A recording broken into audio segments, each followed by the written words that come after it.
My name's Sarah. I've spent the better part of my life in the delivery room, helping mothers bring new life into the world. It was more than a job, it was my calling. But when you hit 65 and your health starts to tell you to slow down, you listen. So, I stepped back from the front line and shifted gears to consulting and administration at the medical center. I've always done whatever it took to provide for my son, Alex. Being a single mom wasn't easy, but seeing him grow into the man he has become makes all the sacrifices worth it. I sent him to the best schools, got him into hockey, though it turned out that wasn't his path. He found his passion in advertising instead, and now he's doing great, working as a hotshot at some fancy agency. Currently, my big old house is all torn up for renovations, so I've moved into this little apartment temporarily. It's nothing like home, but it's got 4 walls and a roof, and that's enough for now. Today's kind of a big deal. Alex is bringing over his fiancée, Emily, for dinner. He's talked her up quite a bit, beautiful, smart, and works with him. I'm a bit nervous, truth be told. This place isn't much to look at, and I want to make a good impression. I decide to cook my famous beef stew. Just as I toss the last potato into the pot, I hear a knock. "Coming!" I shout, wiping my hands on my apron as I head to the door. There's Alex, looking as handsome as ever, and with him, a very pretty young woman, Emily. "Mom, this is Emily," Alex introduces her with a grin. "Nice to meet you, Sarah. Alex has told me so much about you," Emily says. "Please, call me Sarah. Welcome. I hope you're hungry," I say, leading them into the small dining area. I catch Emily looking around, her gaze lingering on the less than stellar furnishings. "So, Sarah, Alex mentioned you work at the hospital. What do you do there?" Emily asks as we sit down. "I handle some of the admin work," I reply casually, not wanting to dive into my past life as an obstetrician.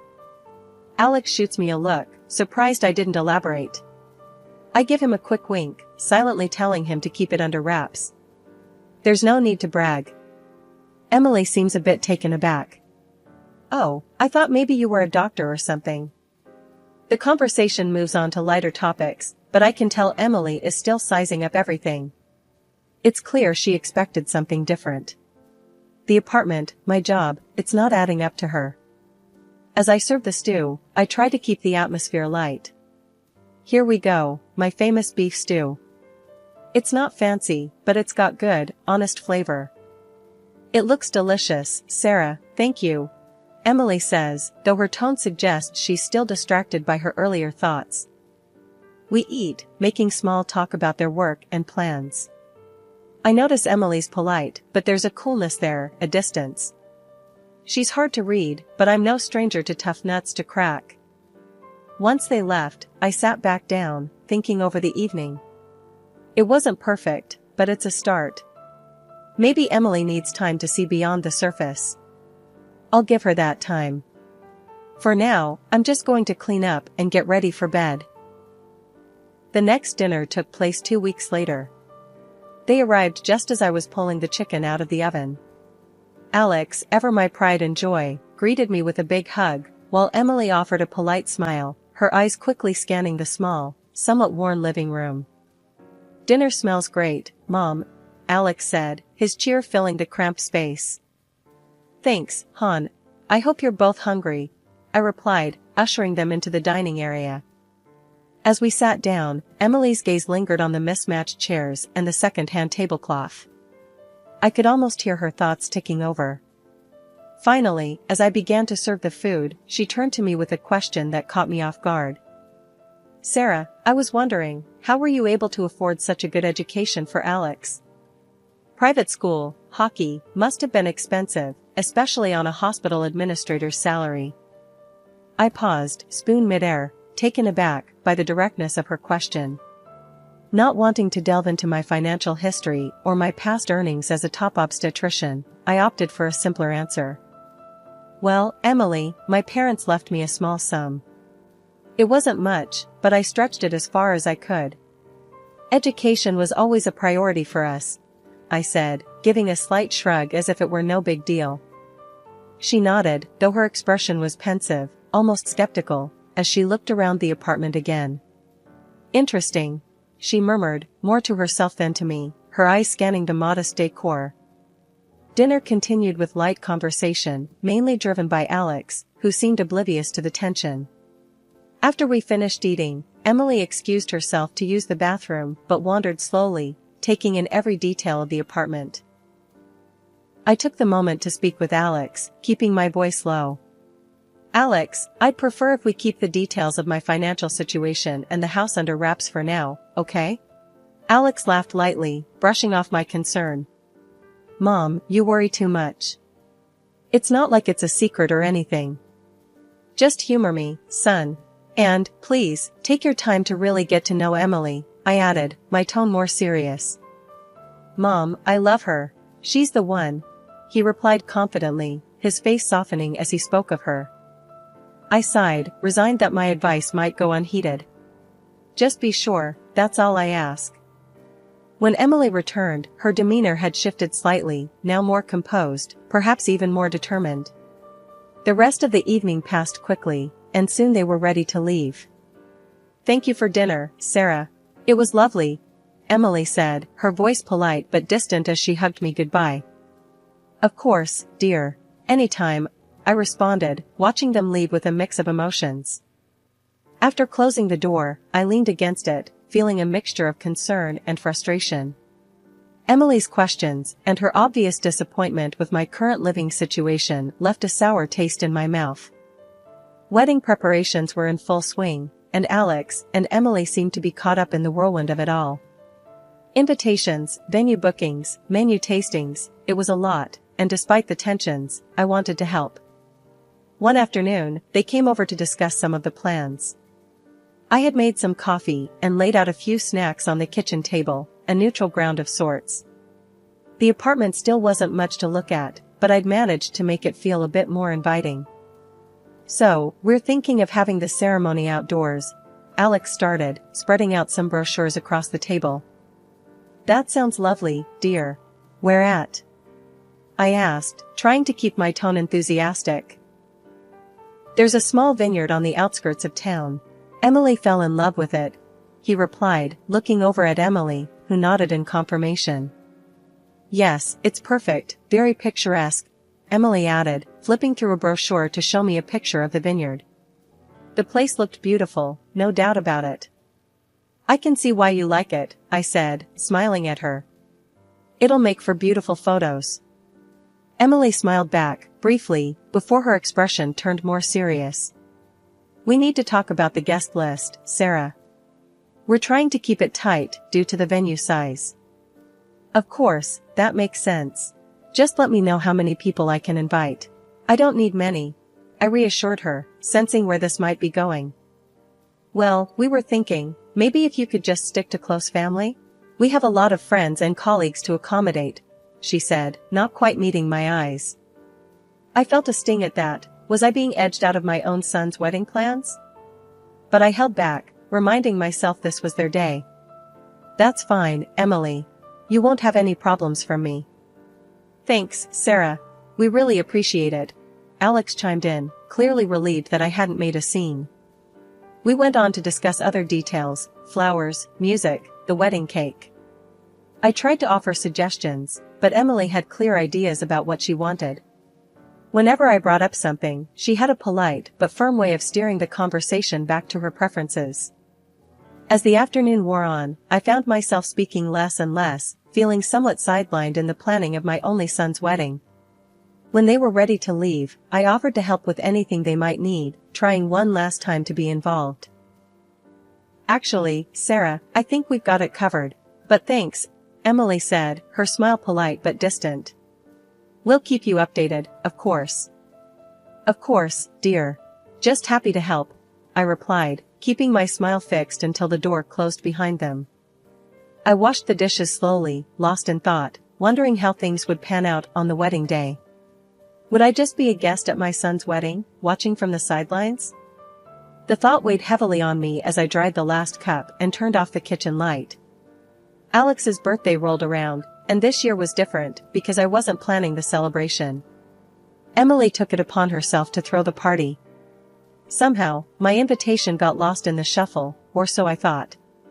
The truth hit hard when a friend casually mentioned the big bash being set up at their place.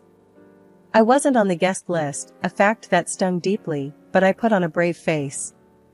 My son's happiness was more important than my feelings, and I decided to drop by with a gift, uninvited but hopeful.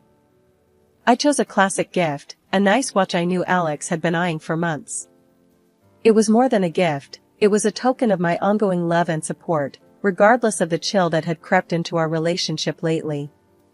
The bonus to the watch was a bottle of good wine. I parked down the street and walked up to their house. The sounds of laughter and music spilled out from the backyard. Taking a deep breath, I opened the gate and stepped inside. Almost immediately, I felt like I was intruding. The yard was bustling with groups of Emily's friends and her family, people I barely knew, despite the impending wedding. Emily spotted me first. Her smile was tight, the welcome even tighter. "Sarah, this is a surprise. What are you doing here?" Her tone was polite, but the undertone was clear. I wasn't expected, nor particularly wanted. "I just wanted to wish Alex a happy birthday," I said, my voice steady, despite the chilly reception. "Oh, well, he's around here somewhere," she replied, her eyes scanning the crowd, clearly reluctant to guide me to him.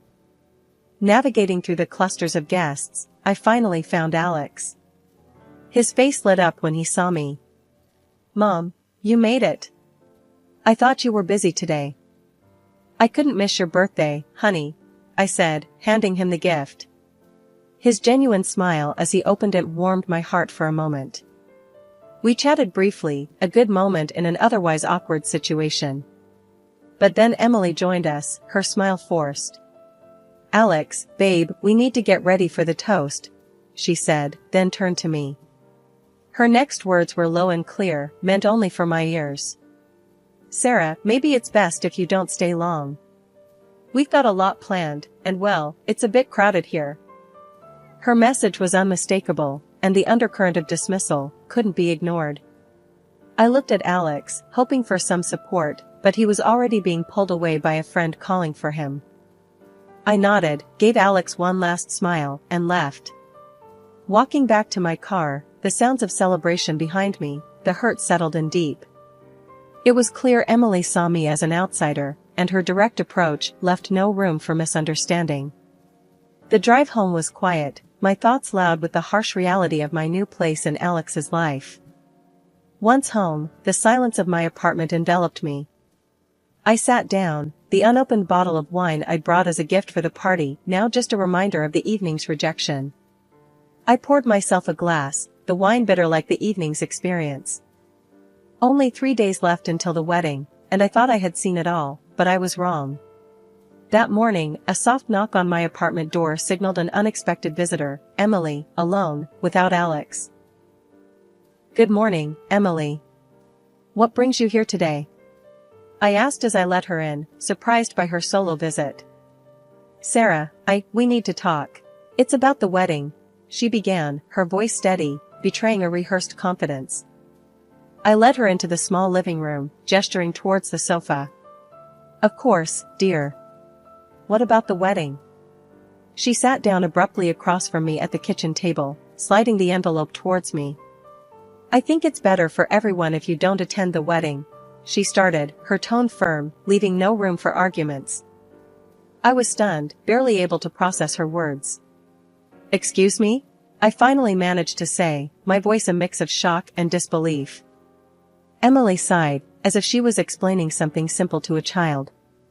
"Here's $3,000. I think this will make up for any inconvenience." I couldn't believe what I was hearing. Was she seriously trying to pay me to stay away from my own son's wedding? The audacity of it made my blood boil, but I knew I needed to handle this carefully. Quickly thinking on my feet, I pretended not to hear her properly. "What's that? You need to speak up, dear, my hearing isn't what it used to be." Emily's face contorted in annoyance, and she leaned in, speaking loudly and slowly, as if it pained her. I said, "You're a beggar, dressed tastelessly. It's embarrassing. You being there would ruin everything." Her words stung, but I needed evidence of this unbelievable interaction.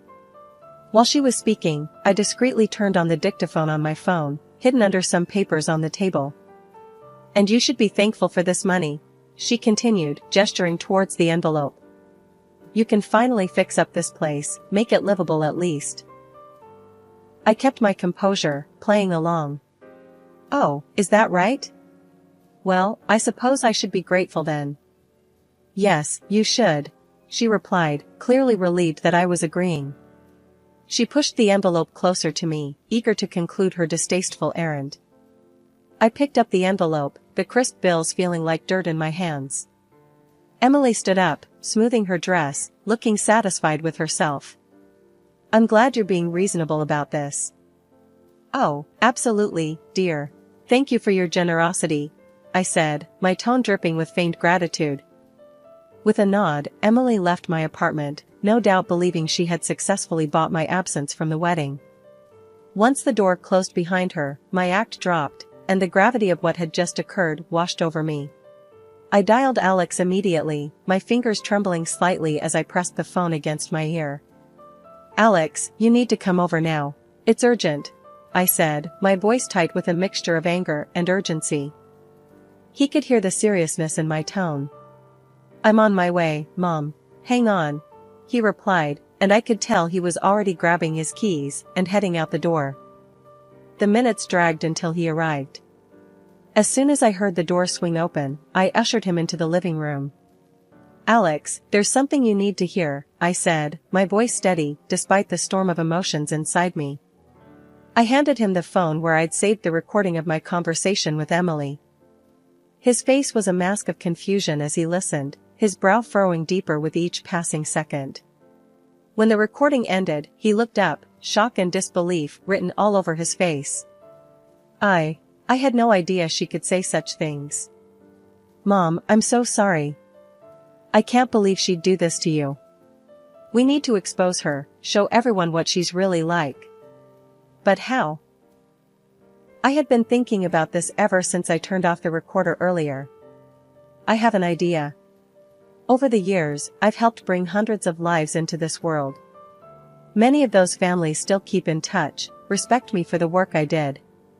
What if we gather their stories? Show everyone how much I've been a part of this community?" Alex's eyes lit up with a mix of pride and hope. "That's brilliant, Mom. We could record some testimonials from your patients, even the people you've worked with at the hospital, and the mayor. You did help his wife when she was in labor, after all." Over the next few hours, we were busy. I contacted several of my former patients who I knew would be willing to speak on my behalf. Using Skype, I recorded heartfelt messages from these women, each sharing their stories about how I had helped them during their most vulnerable moments. The head of the hospital where I worked also contributed, praising my dedication and professionalism. Even the mayor made a brief appearance in one of the videos, expressing his deep respect for me both personally and professionally. By the end of the day, we had compiled a series of powerful, personal testimonials. Alex edited them into a single video, adding photographs of me at work, with patients, and in the community, images that painted a picture of a life dedicated to service and care. That night, I went to bed feeling a mix of nerves and determination. Tomorrow would be one of the most challenging days of my life, but also, perhaps, one of the most important. The day had arrived, beautifully set for a wedding that was supposed to unite two families. The venue was beautifully decorated, flowers everywhere, guests dressed in their finest. The air was filled with a mix of excitement and nervous anticipation. Little did everyone know, the day was about to unfold in a way none could have predicted. As the time approached for the bride to make her grand entrance, a video was scheduled to play, a montage of Alex and Emily, their journey together leading to this day. I knew this was the moment I had prepared for, my heart heavy with the burden of what I was about to do, but firm in my resolve that it was necessary. I had the audio recording ready, the one where Emily had bluntly offered me $3,000 to not attend the wedding, to erase myself from this significant moment in my son's life. My hand trembled slightly as I switched the input from the scheduled video to the audio recording. The room went quiet, the chatter turning to silence as Emily's voice filled the hall, clear and undeniable. The shock was immediate. Murmurs spread through the room like wildfire as guests turned to look at each other, confusion and disbelief written on their faces. Just as the recording finished, Emily and her father started their walk down the aisle, unaware of what had just been played. The timing couldn't have been more poignant. Before they could reach the front, I switched to the video I had prepared, testimonials from prominent members of our community, patients I had helped during my career as an obstetrician. One by one, respected individuals spoke of their experiences with me, their words painting a picture of my life's work and dedication. The contrast between this and what Emily had tried to portray was stark. As the video played, I watched Emily's face. Confusion gave way to realization, and then to a kind of horror as she understood the enormity of her miscalculation. Her mother, sitting in the front row, burst into tears, overwhelmed by the scene unfolding before her. When the video ended, the room was thick with tension, a heavy silence hanging over us all. Then, Alex stepped up to the microphone, his face pale, but his voice steady. "Ladies and gentlemen, I'm sorry. I'm sorry for what you had to hear today. And I'm sorry for what was meant to be a joyous occasion turned into this revelation." He paused, taking a deep breath. "I cannot marry someone who has shown such disregard for my own mother, someone who sought to humiliate her in such a callous way. Therefore, I am calling off this wedding. I apologize to all of you for any distress this has caused." He then turned to me, his eyes filled with a mix of emotions. "Mom, I'm sorry. I should have seen it, should have known. Thank you for everything. For your strength, your courage, and your unending love." The guests stood then, a round of applause filling the hall, not just for a ceremony, but for the truth that had been revealed, and for the respect they held for me and for Alex's brave decision.